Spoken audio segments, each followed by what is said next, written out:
Hello friends, எல்லாருமே title பார்த்துட்டு தான் உள்ள வந்திருப்பீங்க. இந்த வீடியோ வந்து வியூஸ்க்காகவோ சிம்பதிக்காகவோ நான் வந்து போடல. ஒரு ஸ்பெஷல் குழந்தைய வளர்க்குற பெற்றோர் வந்து அவங்களுடைய வாழ்க்கை எப்படி இருக்கும் அப்படின்றத என்னுடைய அனுபவத்துல இருந்து ஷேர் பண்ணலாம் அப்படின்றதுக்காக தான் இந்த வீடியோ வந்து எடுத்துட்டு இருக்கேன். சரிங்களா? பட்டு கிளீனா பேலன்ஸ் பண்ணிக்கிங்க.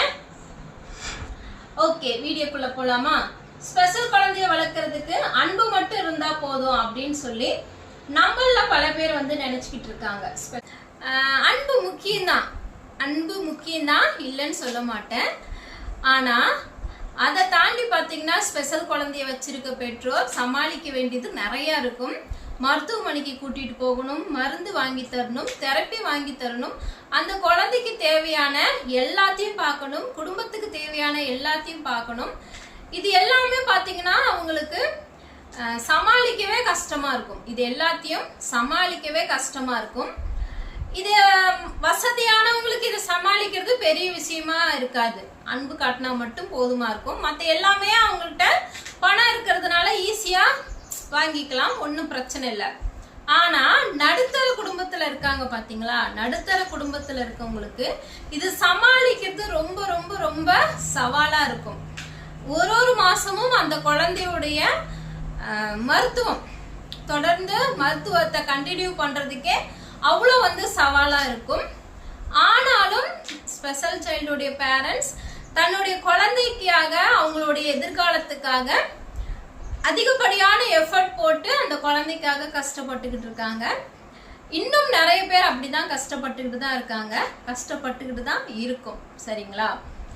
இது எல்லாமே பாத்தீங்கன்னா குழந்தைக்காக தான், எல்லாமே வந்து குழந்தைக்காக தான். கடவுள் கொடுத்த குழந்தை நல்லபடியா வளர்க்கணும், அந்த குழந்தைக்கு ஒரு நல்ல எதிர்காலத்தை கொடுக்கணும் அப்படின்றது தான் ஒரு ஸ்பெஷல் சைல்டுடைய பேரண்ட்ஸோடைய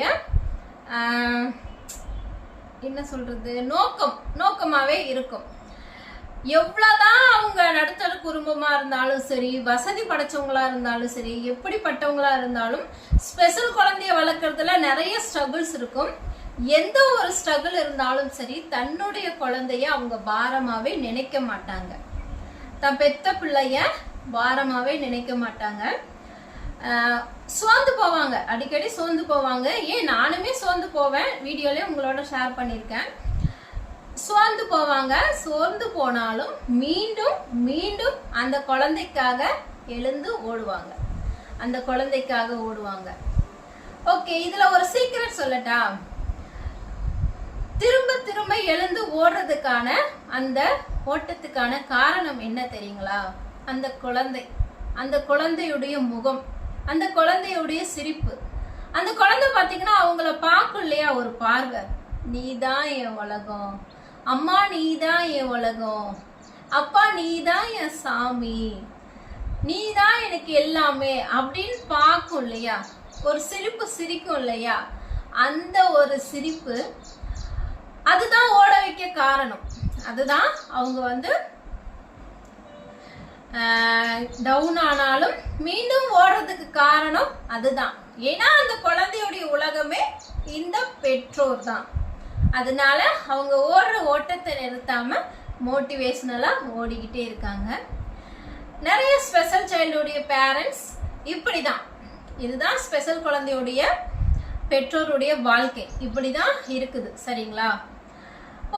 ஓகே, இந்த வீடியோ மூலியமா எல்லாருக்குமே ஒரே ஒரு வேண்டுகோள், ஸ்பெஷல் குழந்தையும் ஸ்பெஷல் குழந்தையுடைய பெற்றோரையும் புரிஞ்சிக்க முயற்சி பண்ணுங்க. ஒரு சிறிய ஆறுதல், ஒரு சிறிய ஆறுதல் வார்த்தை, அதுவும் இல்லையா ஒரு சின்ன உதவி, அதுவும் இல்லையா சமுதாயத்துல மரியாதையா நடத்துங்க. அப்படி நடத்தும் போது அவங்களுக்கு அப்பா நம்மளுக்கு பரவாயில்ல, நம்மள வந்து இந்த சமுதாயம் புரிஞ்சு நடந்துக்குது, இந்த சமுதாயம் வந்து நம்மளுக்கு வழி விடுது, மக்கள் வந்து நம்மளுக்கு வழி விட்டு நம்மள மதிச்சு நடக்கிறாங்க அப்படின்ற ஒரு மன நிம்மதி இருக்கும். இதுதான் வந்து நான் வந்து இந்த வீடியோ மூலியமா கேட்டுக்கிறேன். ஓகே, இந்த வீடியோ உங்களுக்கு பயனுள்ளதா இருந்தா பகிருங்க.